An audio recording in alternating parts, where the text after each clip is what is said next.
Hey, it's Arroe. Podfest brings together 3 different conversations, from musicians to authors, doctors, environmentalists, or cooks in their own kitchen. It's real people with real stories. Podfest 54, we kick things off with one of music's best connections, not only to the community, but our passion to dance. Bootsy Collins from Earth, Wind, and Fire. Then we're going to get into the grand mystery of what is and who is actor-comedian Brad Garrett. Our third conversation deals with a subject that we can all relate with, dogs. Brandon McMillan is one of the best in the world. This is Podfest 54. We are unplugged and totally uncut with the legendary Bootsy Collins. Hey, how you doing, man? How are you doing today, sir? I'm doing good. Good to be here with you. Well, it's a day of victory for you, sir, because this song, Stars, this is a collection of stars that are coming together to have one of the most powerful messages I've heard in a very long time. Oh, wow. Thank you. Well, thanks also to Emmy Sunshine. She was 15 years old when we first met, and we haven't met in person yet. We were supposed to. She was coming up to Cincinnati, Ohio, to the Cincinnati Reds Parade, and we were going to be in a parade together. So that was our big deal before the pandemic hit. The pandemic hit, and it changed everything. It was like everything got canceled, and it made me, rearrange or rethink how we could get together and do this song called Stars. And so we started to talk and send back and forth. I sent her the track, and we was talking about the concept and this, that, and the other, and I had no idea that she could write lyrics like she wrote. And when I got it back, I was like, wow, we can really take this somewhere, and not just somewhere. We can take this to the world, because the world is at a point now that everybody sees that we need to be together. We need to be talking to each other. And this song just kind of fit that whole thing. And it was like, I was shocked in a good way. And it just made me feel good. So, it made Emmy feel good. It made everybody that feel good that worked on it. And it was like, wow, maybe we need to get this out. And then we had to have a cause. The cause was Music Cares. They had been taking care of our musician friends and buddies for years, and musicians, they don't get the love that, you would think they should get, because music is the thing that kind of helps bring us out of these pandemics and tragedies and earthquakes and storms. Where do you go? You go straight to the music, to try to get over it. So Music Cares, they help musicians. Musicians with losing gigs, festivals was canceled, clubs, everything. And so we did this song to help replenish, the money that they are giving out, and they do it often. They do it all the time. And so, I just needed a purpose, a bigger purpose than myself, than just to have an album, and this is the bigger purpose, and this is what we all have to look at. We got a bigger person than just ourselves now. Yeah. I love the way that you incorporate so many cultures and languages, because you really do, Bootsy, really bring the world into this song. So it's not it's not like one genre of music. You incorporate every genre. Yeah. Well, that was definitely the intent. I have always wanted to do that, and I have always tried to do it in some form, but you always had people over you saying, you can't do that. Ain't nobody's going to understand that. Well, at this point, it's like, I didn't even care if nobody understood it. It's like this is what we need to do. It's not a traditional thing. It's not traditional music, and I know all of that. But, this is something that can be done. It's the same thing with what's going on with us as people now. You know, it's not a traditional thing that we all get along, but it can be done. You know, the Earth is our mothership. You know, we're flying around in space on the Earth, you know, and, you know, we're all on it. You know, so we might as well get used to the fact that, you know, we need each other to plant the seeds, to dig the seeds, to cultivate the seeds, and get it together and keep growing. I love the way that you bring in power to the people. You don't do it in a way of shouting it. It's almost like you're speaking directly into my soul. Yeah. That's wow. That's amazing. You know, that's the first time I heard that, and that's amazing to me because that's what I was intending on doing. It's not a shout. It's not like a threat. It's not none of it. It's actually love. You know, it's like, yeah, it's power to the people, and we all are the people. You know, and that to me is the beauty of the whole thing. If we can ever get over that, I call it the P level. Once we get beyond the P level, we good. We can start to see. You know, we get our head up out of the sheet. You know, we can start to see that everything is good. It's all good. Yeah. How did you get Dr. Cornell involved? Because he puts in a very classic touch to it that when you go back and you watch that video, you will never forget his image on that video. Yeah. Well, we have been friends for a number of years, and we worked on an album back in 2011. So he was always in the back of my mind to do something. And it just happened to be this song came up, and he was the first, you know, it was like the first thing I thought of because my friend Chufu, who's out of New York, he had sent me a track that he was doing for the album, and he had sampled a couple of Dr. West's statements, and I said, "Oh man, this would be so cool on the Stars track," and he agreed, and so, you know, we extended what Dr. West was saying. I got in touch with him, and I asked him could he do it, and you know, he was like, you know, thrilled. And the next thing you know, we had to do it all by phone and email, but that's the way we had to do it, you know, because of the pandemic, and we did it. We got it done. It was a shocker to me because of the way we had to do it. So now when you were in the studio and the lyrics started coming to life, a better way to take courage to another day, I would have bawled my eyes out. Did you keep it together? Yeah. In my Bootsy kind of way, you know. You know, I mean, how can you keep it together, man? And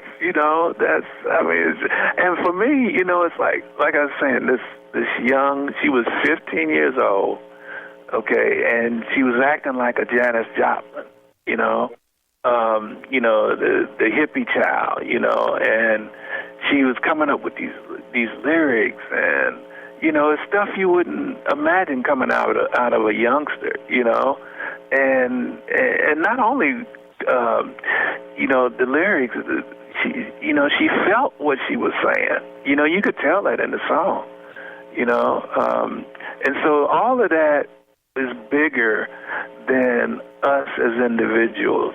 And to me, when you put them all together, that the song shows you when you put it all together, then it starts to make sense. And then it lets you know it can be done. Wow. Well, congratulations on Stars. This really is a moment of equal love, which means we can all grow in peace. This really is one of those pieces of music. Oh, thank you, man. Thank you. That means so much. I mean, Emmy is oh, man, she's going to love it. She's going to love it. Yeah. And it'll be on the album as well. Please come back to the show anytime in the future. The door is always going to be open for you, Bootsy. Oh, thank you so much. All right. And be safe, too. You be brilliant today. Oh, Oh, definitely. I'm on the way. Thank you. Thank you so much. That's Play It Forward. You can hear other conversations just like this on 3 different platforms. Like It's Live, Unplugged and Totally Uncut, and View from the Writing Instrument, all found on every digital platform. We are unplugged and totally uncut with comedian actor Brad Garrett. Arroe, Arroe, Arroe. Hey, we've got something in common, mister. Your balls? How low are they, buddy? Have they hit the toilet brine? Have they hit the toilet brine? God, you're the only one that would bring that up because you know what? It's so true, isn't it? This is. Thank you. Thank you. Hey, you toured with Julio Iglesias, and Janie Kluwer was one of the background singers. I love her. I slept with her. Did you? She was amazing. Like butter. Butter. No, I love Jamie. You know, I took a couple runs at it. I'm not going to lie to you. And, you know, if you look at her and you look at me, you don't have to be a scientist to figure I have no shot. But I tried. And those were the days when I drank. So, you know, we all took a run at Jamie, and about 5 of us won. But give her my love. Seriously, she's so talented and very sweet. And, you know, we know she had a great time with Julio. And I know a lot of things. And to be out there on the road and traveling with the country with Julio, that really introduced you to somebody beyond Star Search, didn't it? It put you in a whole complete different realm. Oh, it put me in front of thousands and thousands of non-speaking people. There was no language. They would just, they actually at one point, you see, he was such a huge star, Julio. When I was touring with him, I didn't know that he sang in 9 languages except English. So, you know, I would get out there and, you know, every night I would die miserably most of the time because, you know, they're from Portugal or from, you know, Tibet or wherever. And I do, you know, so I went up to the road manager. I said, I'm having some rough shows up here. And he says, Julio's audience do not speak English. And I said, well, then why do you have a comedian opening for him? And they were, because Julio likes to laugh before going on stage. And I said, oh, good, then maybe he could walk out there and run around, make it sound like a crowd. So what happened is I learned a lot working a crowd like that. You know, you learn a lot as an opening act because obviously no one wants to see you. And that's where, as a comedian, you hopefully, you know, really get your chops, you know. It was a great experience. And he was so nice to work with. He would, you know, he would let me bring him more towels and drive his car around. Very exciting. You had a journey with Sammy Davis Jr. too, and I've been with his daughter, and I'll tell you, that was a man that was not afraid to share his gift. What did you pick up? Well, he was, there was not more of a kinder, more collaborative, sweetest man in the world. You know, growing up, these guys were my idols, you know, Frank Sinatra, Sammy Davis, Tony Bennett. This is the music I was turned on to by my dad. And the first album my father ever gave me was Sammy Davis, Live at the Coconut Grove. And I really was raised on that music. And to just work with him was so unbelievable. And I'll never forget when I told my father I have an opportunity to open for Sammy, and I flew my dad out. And it was really full circle because my dad was such a supporter of me and just believed in me at times when I just had no belief in myself. But Sammy was great. I mean, he would throw a party in every city he opened in, and everybody in entertainment would be invited. Dancers, singers, musicians, whether he knew you or not. He was just that type of guy. He would take over a hotel, he would take over a movie theater and show films, and he was just an amazing heart. The book, Brad, is amazing, and what I have to do is thank you for taking the time to work with future actors because you teach people sitcom acting with the 4 Fs. That's it. Yeah, you read. I did. Very nice. Yes, fearless freedom finds funny. That's what I learned the most from working on Raymond or from, 30 years of stand-up, is that you have to get to a fearless point. It's not an attitude as much as it's a place where you risk. And I think any artist, I don't care if you paint or write or direct, you have to risk. You have to be available to go to these places to try stuff, because it's when you push the envelope, and it doesn't mean just material-wise, it doesn't mean edge-wise, it means to go to a place creatively where you can just find yourself. And it took me a long, long time. My stand-up when I started off was very different than the stand-up I do today, and it's because it took me a long time to find out my voice on the stage. And until I did that, and became kind of fearless to risk, to bomb, to have a bad night, to learn, whatever, is how I found my voice. Well, I want to thank you for this book and thank you for your time today. And let's get you on a tour with Enrique Iglesias now. I would love that. I am too old, but I would love to do that. I knew him when he was 4, so that would have been cool. That would have been cool. Have a brilliant day today, sir. Thanks, Arroe.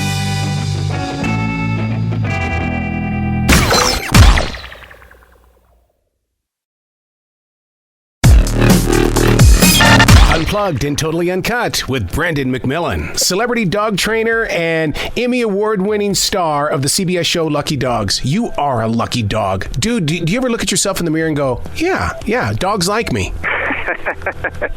It depends on how the day was, because sometimes after I'm finished training, I can't say they love me. Aren't they spoiled little snots, though, those dogs sometimes? What's that? Aren't dogs spoiled little snots sometimes? Oh yeah, absolutely.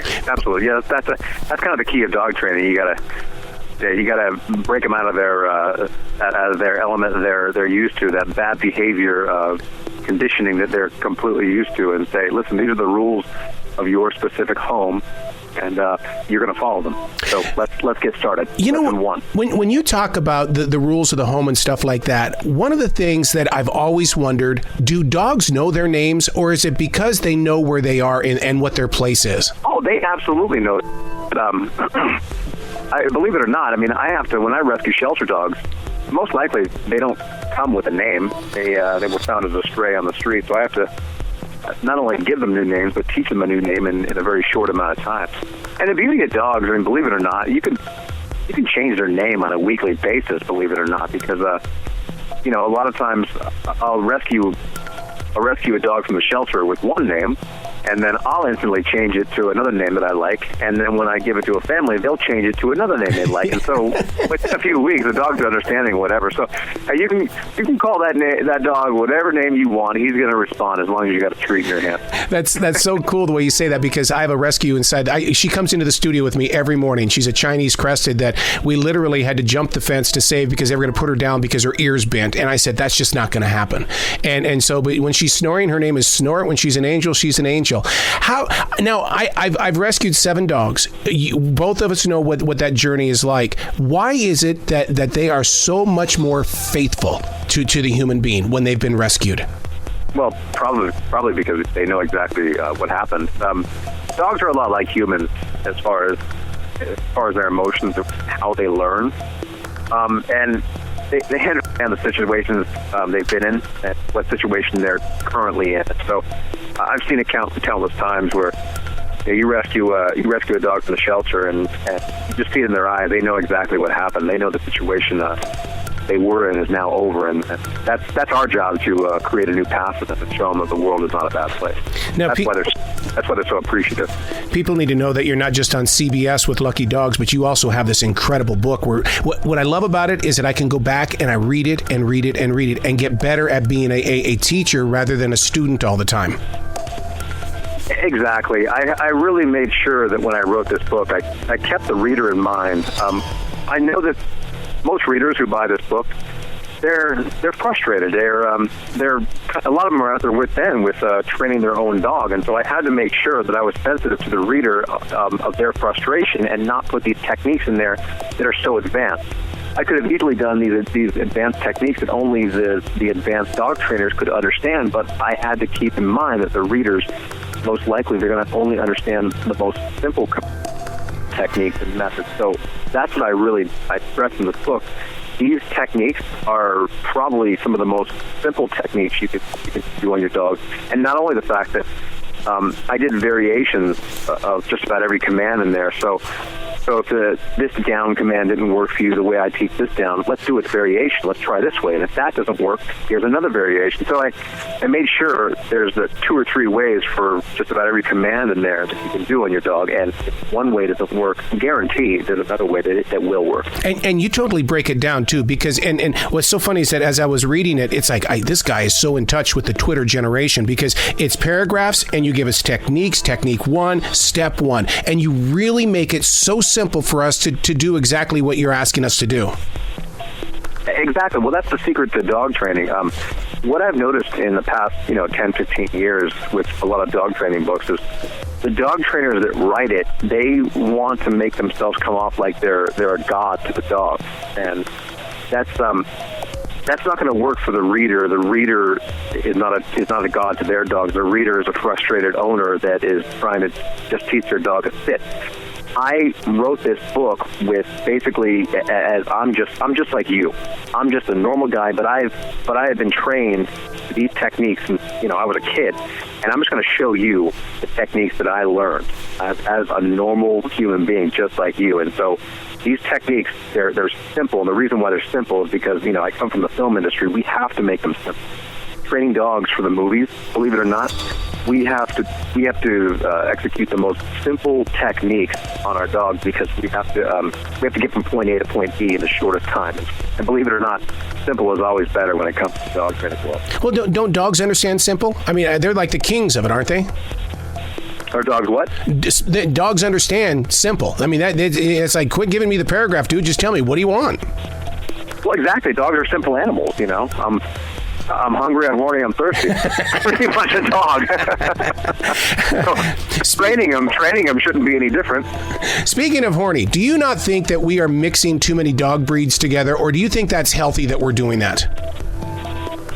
Well, I mean, the reality is we're not. Most of the mixing out there is not done by us directly. I mean, most of the mixing out there is from lack of spay and neutering. And this is where you have a lot of strays on the street. This is where a lot of the mixes come from. Because the reality is, breeders they can't make any money off of a mix, or at least a mix that we don't know what it is. Breeders make money off a pure golden or a pure shepherd, and so a lot of these mixes you see in the shelters are from strays. And of course, strays, they're not spayed or neutered. So if you don't spay or neuter your dog and it gets out of the house, now you've probably created several thousand puppies in a short amount of time, because that male is going to find every female he can in a few days.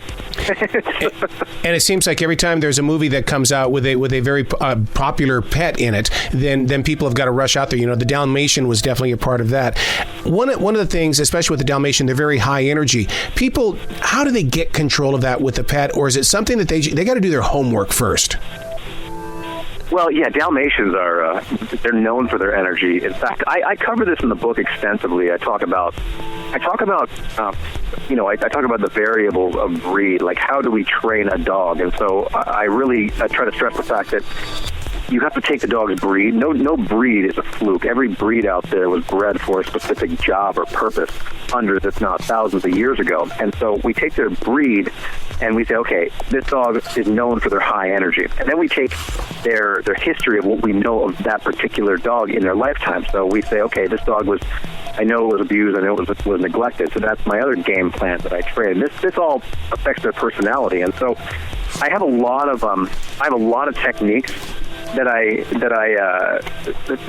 show in the book about how to train a certain breed type or a certain personality type. So in other words, dog training is just not all, okay, well, this is how we teach it down to any breed or any dog. No, this breed is a high energy breed, and your particular dog was abused, so we're going to try this technique for that combination.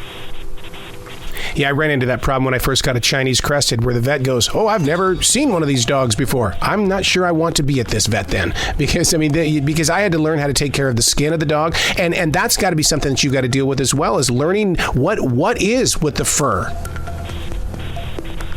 Yeah, well, I mean, if everybody would love a dog with a lot of fur that never sheds. That's the perfect dog. Let me know when that dog comes out. So I actually, if they do have them, that's called a poodle, but that's pretty much I once had a Alaskan Malamute that went through my front door. I hear dogs barking all the time, especially there's a lot. I even see Dobermans that are still a little bit rough these days. How do you get a dog to understand that I'm coming back? You don't have to freak out. I'm coming back home very soon. Well, what you're labeling is called separation anxiety. Right. And separation anxiety is It's very common with a lot of dogs, but I find it extremely common with a lot of shelter dogs. And the reason why is because shelter dogs, they were abandoned once. Yep. And the fear of abandonment sits deep inside their personality, and so that's where their separation anxiety roots from. So,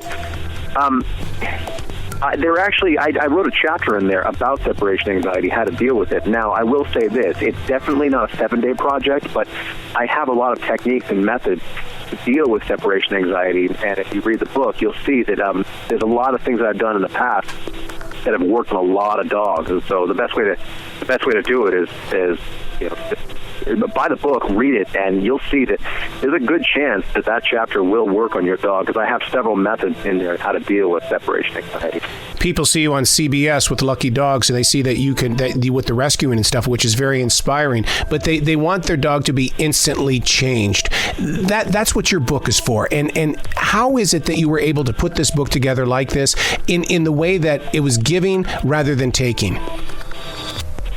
Well, I mean, like I said before, I made sure I kept the reader in mind. What I've noticed with a lot of dog training books is that the dog trainers, they have they want to make themselves sound like a god, and I had to make sure that the reader who's reading this book, they understand that I'm just like them. I want them to understand that look, I'm the frustrated owner sometimes with my dogs that I'm training, and I have several techniques to deal with this frustration, okay? I can't get this dog to go down, or I can't get it to stop barking.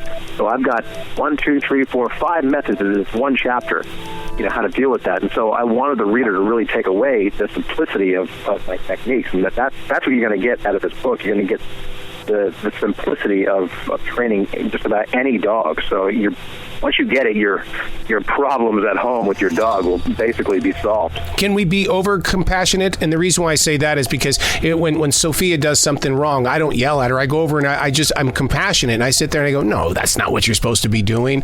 That can't be a good command, is it? Well, no. I mean, I always say be fair with your dog. You have to reward good behavior, and you have to reprimand and correct bad behavior. There's a way, of course, to correct. Force is never recommended, and you have to be fair. In other words, if you have a kid at school that constantly gets straight Fs, what are you going to do? You're going to reward him, or are you going to say, okay, now you have to learn a lesson here. You have to be reprimanded in some way, shape, or form. And so that's what I stress in the book constantly. There's a fair balance between rewarding good behavior and reprimanding bad behavior. With the way you write, I'm shocked that you haven't done a novel of some sort, because you're so one-on-one with your style of writing. Yeah, well, honestly, the novel might come next. Believe it or not, this book, when I wrote it, it was only supposed to be, originally it was only supposed to be about 220 pages. It ended up being 330, 340. And I honestly, when it was all said and done, I could have made this book triple that, because whenever I first wrote it, I was like, man, how am I going to get 200 pages? That sounds like wait. Now, when I look back at it, I'm like, man, I missed so much out of that book. I left this out, I left that out. Obviously, I couldn't make the book 3,000 pages, but I could write a novel if I really wanted to, and I could definitely write it about about my personal life, about growing up with the animals and stuff like that. More like a memoir, I suppose. So I've always wondered this, because I'm such a dog person. Are they our teacher, or are we their teacher? And did they come before us? And you know what I mean? What came first, the chicken or the egg? I believe that we're either becoming dogs or they're becoming us. That was a weird question, wasn't it? No. I understand exactly what you're saying. Listen, it's both. It's both. Of course, we're their teacher when it comes to teaching them how to live in our domesticated world. But what I find time and again, especially when I train dogs because I train service dogs for disabled veterans. And the thing I hear time and again, because I train these dogs to assist these veterans in physical tasks. So these veterans maybe have stepped on IEDs and they're missing limbs. And the dogs help them, pick things up off the ground, pull their wheelchair. They can help with support and bracing and balance. But the veterans, when they talk to me a year later after having the dog, they say, you know what, man, all that physical task, it means nothing, because the emotional support this dog gives me, coming home after a bad day. This dog is always there for me. Yep. My girlfriend left me. My friends don't want to hang out with me. I'm fighting with my family. Dog will never be too busy, too drunk, too angry at you to hang out with you. And so that's where humans learn a lot from animals, because animals can teach us more than we know, because animals have much more compassion than humans. I got to tell you, one of the most invisible positives about your book, Lucky Dog Lessons, is that you have 324 pages about training the dog, and then it says about the author. Dude, you didn't even put yourself first in this book. You put those dogs first. Yeah, well, like I said, hopefully in a perfect world, that'll be my next book, talking about my life, as a kid growing up in this stuff, and the things that I saw and the things that I learned, and the lessons that I learned about animals, how, why I got more into animals as time went on, and less, I worked more with animals and less with humans. Right. Because I learned more from animals than I ever learned from humans. That's exactly what, the subject we were talking about a minute ago. I learned more about the world, how it works from animals, because I make the correlation between humans, they'll lie right to your face. Animals don't have that ability. Right. They don't understand lying. They understand survival. They understand, just basic unconditional love. And I swear, if humans, took the leadership of dogs, this would be a beautiful world. It's almost like you're the dog preacher, dude. Well, I mean, like I said, if everyone just learned a little bit every day from a dog, I think this world would be a much more calm, peaceful place.